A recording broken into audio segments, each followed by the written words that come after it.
βαρύσει.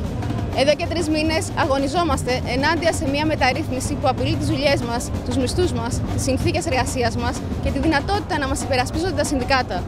Εκατοντάδες χιλιάδες άτομα διαδηλώνουν και απεργούν.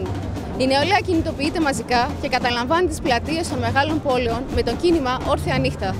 Η κυβέρνηση απάντησε σε μια διαδικασία εξαίρεσης για να επιβάλλει το κείμενο νόμου χωρίς να ψηφιστεί πρώτα από τη Βουλή και αποφάσισε τη χρήση της καταστολής ενάντια στο κοινωνικό κίνημα.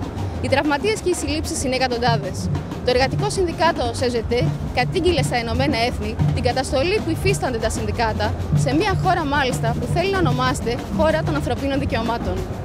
Μας κατηγορούν ότι δείχνουμε προς τα έξω μια κακή εικόνα της Γαλλίας. Αλλά η Γαλλία είναι επίσης το σύμβολο των επαναστάσεων και των κοινωνικών αγώνων, από τους οποίους προέρχεται ο δικός μας κώδικας εργασίας. Μας συγκρίνουν με απαγωγείς και με τρομοκράτες, ενώ εμείς προσπαθούμε μόνο να υπερασπίσουμε τα δικαιώματά μας και την αξιοπρέπειά μας.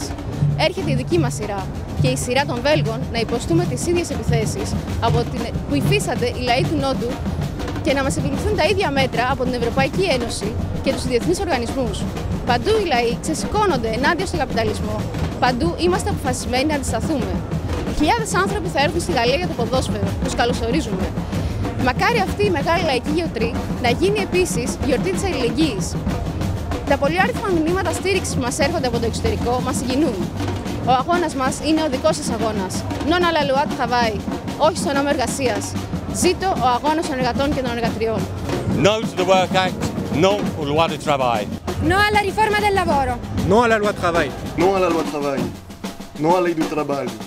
No à la ley del trabajo. Non à la loi travail. Non à la loi travail. Nein zum neuen Arbeitsgesetz. Non à la loi travail. Niet zakon a trudie. Non à la loi travail. Non à la lei sobre il travail. Non à la ley laborale. Non à la loi travail. كلا وكلا لقانون العمل. Non à la loi travail.